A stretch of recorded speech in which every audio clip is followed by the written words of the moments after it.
graduar.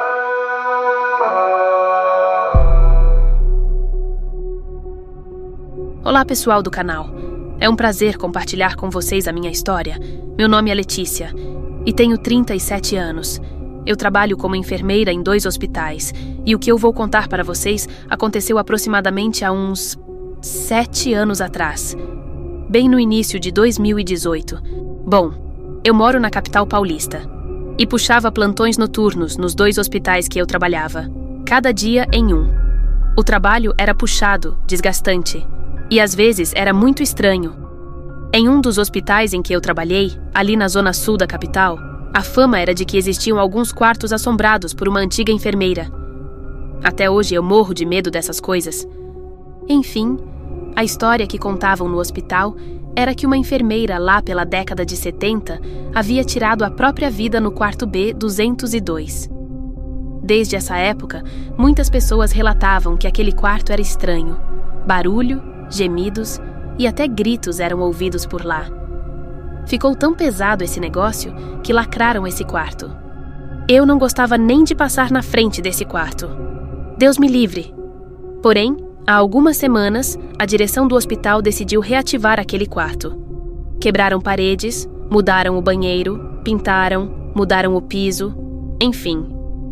Fizeram de tudo para descaracterizar o quarto. Algumas semanas depois, descobrimos que aquelas mudanças não tinham adiantado nada.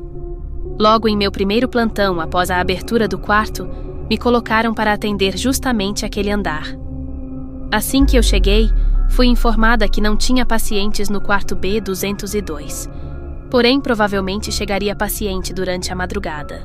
O plantão estava correndo normalmente. Absolutamente tudo estava sob controle. Até que por volta de 1h da manhã, a campainha de emergência do quarto B 202 foi acionada. Gabriela, minha colega de trabalho, olhou assustada e disse: "Oxe, já colocaram algum paciente lá? Tem que ir lá para ver." Procurei nas fichas dos pacientes e não vi nenhuma ficha direcionada ao quarto B 202. Achei aquilo muito estranho e disse: "E o pior, Gabi, é que aqui não tem nada pro 202. De fato, ele está vazio." Então decidimos ir juntas desligar a campainha. Nós estávamos morrendo de medo. Afinal, toda aquela situação e justamente daquele quarto. Isso não poderia ser coincidência. Entramos rapidamente no quarto. E de fato, a campainha estava acionada, como que se alguém tivesse apertado o botão. Desligamos a campainha e damos uma olhada no quarto. Não tinha nada de anormal. Então voltamos para a recepção. Alguns minutos depois, novamente a campainha tocou.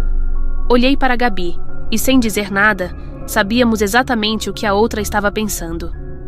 Quando estávamos criando coragem para ir desligar a campainha, um enfermeiro chegou com um paciente para ser acomodado, justamente no quarto B 202. Felipe era o enfermeiro da UTI. Quase não tínhamos contato com ele. Sem contar que ele mal descia nas acomodações.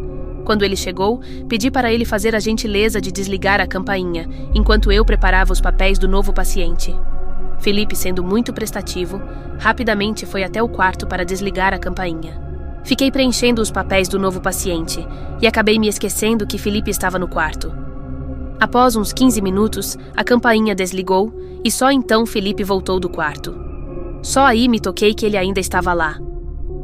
Quando Felipe voltou, ele nos disse algo que nos deixou perplexas. Felipe olhou sério e nos disse: Mano, a dona Sandra é muito inteligente. Gostei de falar com ela.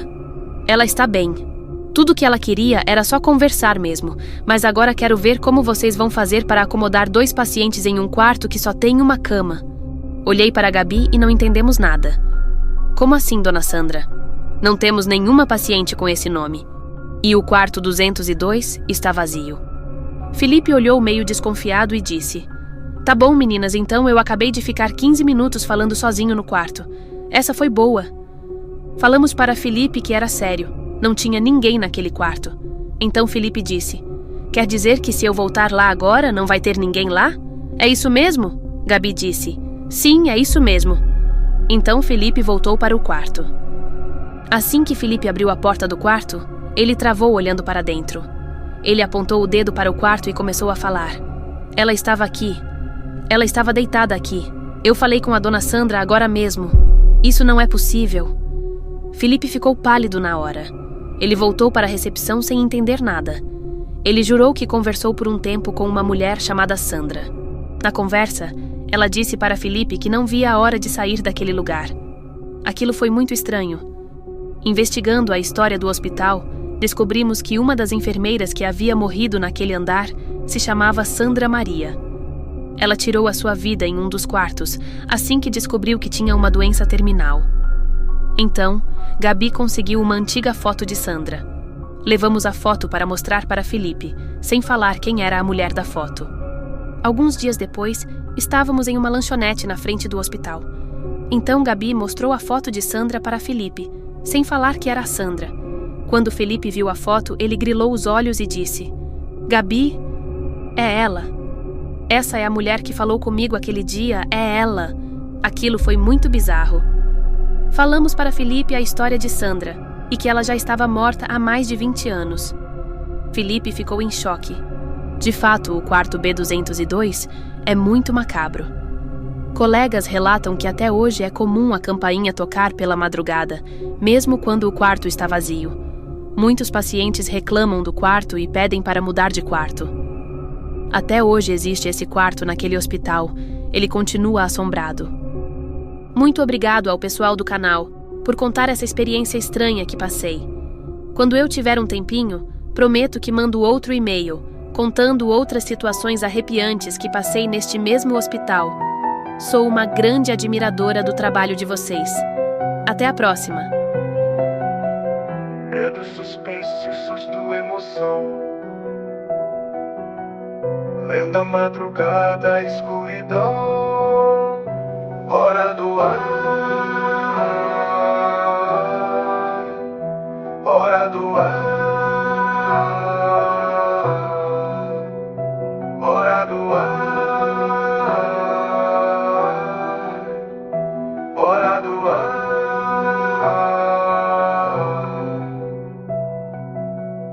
Medo, suspense, susto, emoção. Lenda, madrugada, escuridão.